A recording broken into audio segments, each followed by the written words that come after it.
तो आज ये हम एक एआई टूल के बारे में सीख रहे हैं जिसमें हम काफ़ी सारा काम फोटोज से रिलेटेड ले सकते हैं। और फोटोशॉप पर हम ये काम करते थे, थोड़ा टाइम लगता था, लेकिन उसकी बात कुछ और थी। लेकिन इस पर भी हम अगर अर्जेंटली कोई काम करना चाहें तो इजीली कर सकते हैं। ये एक लिंक है इसका, ये मैं आपको सेंड कर देता हूँ ग्रुप के अंदर। तो ये मैंने ग्रुप में आपको लिंक सेंड कर दिया, इसको नोट कर लीजिएगा। तो आजकल मतलब कुछ काम हमारे एआई टूल्स आसानी से कर देते हैं, तो वो भी हमें आने चाहिए। और जो काम थोड़े मुश्किल हैं और वो या बाज़-औक़ात हमें अवेलेबिलिटी नहीं है इंटरनेट की, तो वो काम हम उसके साथ भी फ़ोटोशॉप के साथ भी करते चले जाएँगे। तो अभी ज़रा ये आसान था तो मैंने आपको ज़रा बेहतर समझा कि इस बारे में अवेयरनेस दे दी जाए। तो यहाँ पर जैसे ही इस वेबसाइट को खोलेंगे, आपके सामने खुल जाएगी, कुछ भी नहीं करना, कॉपी करके इधर इसका नाम लिख देना है। ये एक ऑर्गेनाइजेशन की वेबसाइट है, काफ़ी सारे इसके ऊपर फ्री में चीज़ें हो जाती हैं। जैसे कह रहा है पासपोर्ट फोटो मेकर। अब इसमें देखिए, पहले एक इमेज एडिटिंग टूल्स भी है इसके अंदर, और इसके अलावा अगर आप नीचे आएंगे तो इमेज कन्वर्जन टूल भी है इसके अंदर, और अगर नीचे आएंगे तो इमेज कंपैरिजन टूल भी है। कंपैरिजन टूल भी है, 3 तरह के टूल्स हैं इसके अंदर। तो पहला समझते हैं इमेज एडिटिंग टूल क्या होता है। इमेज एडिट मतलब किसी इमेज को चेंज करना है। इमेज कन्वर्जन यानी कि उसकी टाइप चेंज करनी है, ठीक है। और इमेज कंपैरिजन उसके साइज को रिड्यूस करना है, ठीक है। इमेज भी एक ऑब्जेक्ट होता है। तो इमेज एडिटिंग टूल में ये काम हम सारे फोटोशॉप पे करते रहे पहले, लेकिन अगर आपके पास अब इंटरनेट का एक्सेस है और लैपटॉप है, तो वो काम जो आप फोटोशॉप पे थोड़ा टाइम में लेंगे वो इस पे आसानी से हो जाता है। जैसे कह रहा है पासपोर्ट फोटो मेकर। अब ये पासपोर्ट फोटो मेकर कैसे काम करेगा, इस पे क्लिक करेंगे हम यहाँ पे जाके, ये हमारे सामने आ जाएगा और हमसे कहेगा कि भाई बताओ कि फोटो अपलोड करो। तो मैं यहाँ पे क्लिक करता हूँ और कोई भी एक अपना फोटो या कोई भी फोटो जो हमारे पास है वो हम इसके ऊपर अपलोड करेंगे। तो मैं डॉक्यूमेंट्स में गया और लेटेस्ट में जाके यहाँ से क्लिक किया, और यहाँ क्लिक करके लेट सपोज वो फोटो था ये वाला, तो इसको मैंने यहाँ पे अपलोड किया। अब इसने कहा कि भाई ये तुम्हें किस साइज में चाहिए, तो इसने पहले सेलेक्ट कर दिया इस साइज में चाहिए, या फिर इस साइज में चाहिए, या फिर इस साइज में चाहिए, या फिर आपको साइज बताना है। तो मैं कहता हूँ मुझे साइज तुम बताओ इंचेस के अंदर, तो इसने कहा ठीक है इंचेस में। तो कह रहा है 6 by 6 इंच। तो मैंने कहा इतना बड़ा तो नहीं चाहिए। मैं इसको कहता हूँ कि 4 by मतलब इसने एक साइज दिया है यहाँ पे 3.5 centimetre bye 4.5 centimetre, 3.35 millimetre by 4.5 millimetre. अब ये तुम्हें मिलीमीटर सेंटीमीटर समझने में थोड़ा मुश्किल होता होगा, लेकिन इसने बना के भी दिया हुआ है। देखो ये इतना बड़ा फोटो बनाएगा, ये इतना बड़ा फोटो बनाएगा, ये इतना बड़ा फोटो बनाएगा, और यहाँ पे तुम अपनी मर्जी का फोटो बता सकते हो, ठीक है। अगर तुम्हें मतलब ये मिलीमीटर सेंटीमीटर में मसला होता है समझने में, तो इसको यहाँ गूगल पर, ठीक है, और गूगल पे जाके लिखो cm2 इंचेस, ठीक है, cm2 इंचेस। ये आ गया यहाँ पे, ये कन्वर्जन आपको मिल जाएगा। अब आप ये जानना चाह रहे थे भाई कि ये जो कह रहा है कि यहाँ पे 3.5 सेंटीमीटर टू 4.5 सेंटीमीटर, तो यहाँ पे आप आए cm2, अच्छा हाँ 3.5 यहाँ पे लिखिए, तो ये इंचेस में बन रहे हैं 1.3, ठीक है। इसी तरह 4 पॉइंट लिखिए, तो 4.5 में ये बन रहे हैं 1.7, सही है। इंचेस में ये बन रहे हैं, तो यहाँ पे आप समझ सकते हैं। लेकिन यूजर एक्सपीरियंस इतना अच्छा है कि इसने हमें साइज ही दे दिया है यहाँ पे। अब यहाँ पे हम क्लिक करके जैसे ही ये साइज चूज करेंगे, तो देखिए मैंने साइज पे क्लिक किया। अब कह रहा है इसका डॉट पर इंच कितना हो। अब ये डीपीआई क्या होता है, तो उसके लिए भी हम समझ लेते हैं गूगल से जाके कि डीपीआई क्या होता है। तो ये कह रहा है डीपीआई, हाँ जी जीपीटी खुला हुआ है तो उससे पूछते हैं ना कि डीपीआई थोड़ा एक्सप्लेन कर दे। तो यहाँ पे हमने क्लिक किया डीपीआई एक्सप्लेन, ठीक है। तो यहाँ पे हमने लिखा डीपीआई एक्सप्लेन, और यहाँ पर हमने लिखा क्या है, डॉट पर inch is a measure of resolution of an image और प्रिंटेड आउटपुट। कह रहा है कि मतलब ये जब प्रिंट होगी तो उसकी रेजोल्यूशन, इसकी फॉर्मेशन किस तरह से होगी, इसको डिसाइड करना है। Indicated how many individual dot of the ink और pixels are presented in a linear inch. 1 inch के अंदर कितने डॉट लगाएगा प्रिंटर, या तस्वीर में कितने पिक्सल होंगे 1 इंच में, हॉरिजॉन्टल एंड वर्टिकल। तो हमने यहाँ पे डिसाइड क्या किया हुआ है 300। तो इससे कम भी कर सकते हैं और इससे ज्यादा भी कर सकते हैं। कम करेंगे तो रेजोल्यूशन थोड़ा सा स्ट्रेच होगा, ज्यादा करेंगे तो और इंप्रूव होगा, लेकिन साइज भी बढ़ेगा। तो ये साइज लिया हमने, और यहाँ से हमने इसको कहना है नेक्स्ट। तो जैसे ही हमने इसको नेक्स्ट करना है, तो ये देखिए हमारे से पूछ रहा है कि भाई कौन सा हिस्सा इसका आपने कवर करना है।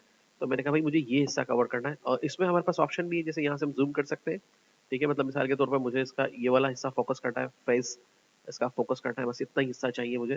तो यहाँ पे ये ऑप्शन भी हमारे पास अवेलेबल है।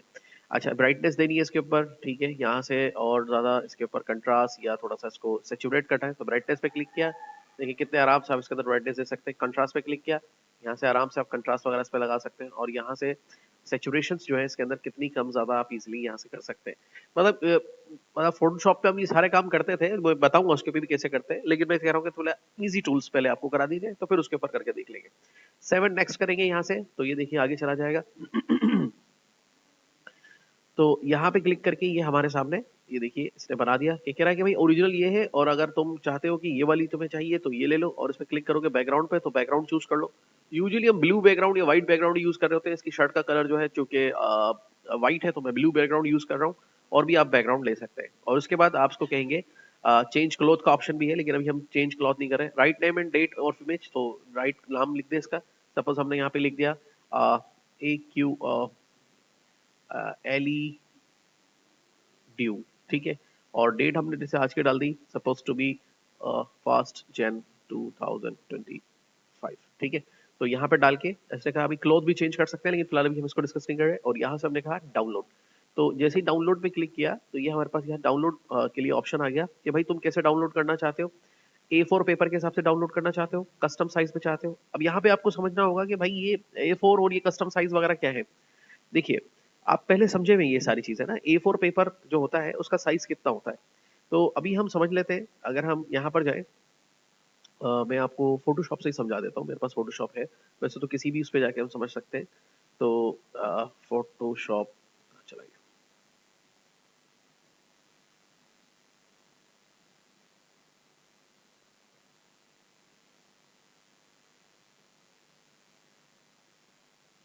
ओके, और फोटोशॉप पे क्लिक करते हैं, ये हमारे सामने लोड जाएगा अभी।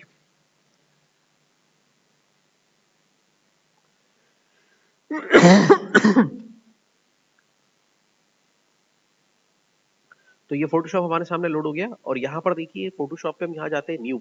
तो ये जो फाइल का साइज ले रहे होते हैं बेसिकली ये डिफाइन करना होता है हमें यहाँ पे, किस पे प्रिंट किस पे करना है। तो अगर हम यूएस पेपर्स पे कर रहे हैं तो लेटर A4, अगर पूरी शीट पे प्रिंट कर रहे हैं तो A4 पे कर रहे हैं। लेकिन यूजुअली हम फोटोज प्रिंट करते हैं एक कार्ड जो 4x6 का होता है, मतलब 4x6 इंच का होता है, उसके ऊपर हम प्रिंट कर रहे होते हैं, क्योंकि शीट्स या तो 8x10 इंच की आती है या 4x6 का आता है।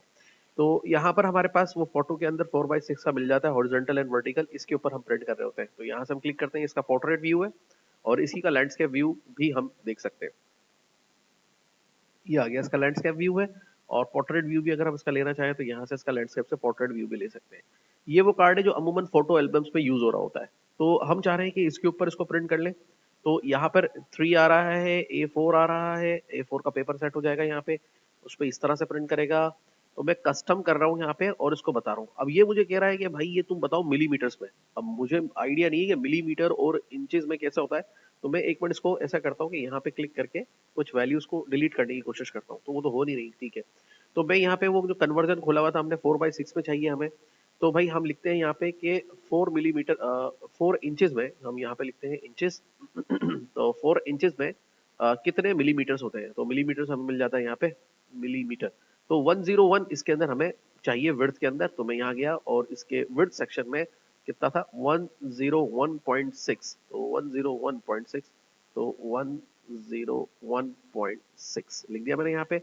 और यहाँ पे क्लिक करके जो इसकी विड्थ और हाइट, हाइट सेक्शन में मैंने डिक्लेयर करना है यहाँ पे जाके, तो कितना है 6 इंचेस में कितने मिलीमीटर होते हैं, तो यहाँ से हमने ले लिया और यहाँ जाके हमने इसको क्लिक किया और यहाँ पे हमने इसको जैसे ही छेड़ा तो ये थोड़ा सा ऑप्शन आ गया और यहाँ पे मैंने इसको प्रेस कर दिया, मैक कर दिया। तो ये देखें उसने कार्ड के ऊपर कितनी फोटोज बना दी, 1 2 3 4 5 6 7 8, यानी कि पूरी शीट प्रिंट कर लेंगे और उसके बाद प्रिंट करने के बाद हम उसको अलग अलग कर लेंगे। तो देखिए कितने खूबसूरती के साथ बनाया। अगर नाम रिक्वायर्ड नहीं है तो भी हम नाम इसमें से निकाल सकते हैं, और अगर हमें इस तरह से एक फोटो चाहिए तो यहाँ से इसको डाउनलोड भी कर सकते हैं ऑनलाइन सबमिशन के ऊपर, और अगर हमें ये पूरा चाहिए तो इसको भी डाउनलोड कर सकते हैं। वंस अब आप यहाँ पे क्लिक करेंगे डाउनलोड पर, तो ये देखें आपके कंप्यूटर में कितने आराम से डाउनलोड हो गया, और ये आपका पूरा कार्ड बन गया। और आप घर बैठे हुए अपने फोटोज को इस तरह पासपोर्ट साइज बना के जाके 20 30 40 रुपए में, इसको 50 रुपए में प्रिंट करा सकते हैं। और ये देखिए कितना जबरदस्त तरीके से बना दिया, ठीक है ना। इसके लिए मतलब आपको फोटोशॉप नहीं भी आता तो भी आपका काम हो जाएगा इसके ऊपर, ये इजीली ये काम हम इस पे कर सकते हैं। और सिंगल अगर हमें इसका फोटो वर्जन चाहिए तो हम यहाँ से क्लिक करेंगे इसके ऊपर डाउनलोड के ऊपर, तो यहाँ पे इसका सिंगल वर्जन हमें बना के दे देगा, और यहाँ से क्लिक करके आप अपने फोटोज को रेडी करके रख ले इस पासपोर्ट साइज के लिए, ताकि आप इजीली इसको यूज कर सकें। तो ये देखिए कितने जबरदस्त तरीके से इसने हमें करके दे दिया। ओके, इसके बाद अगर हम चलते हैं मैक न्यू पे क्लिक करते हैं,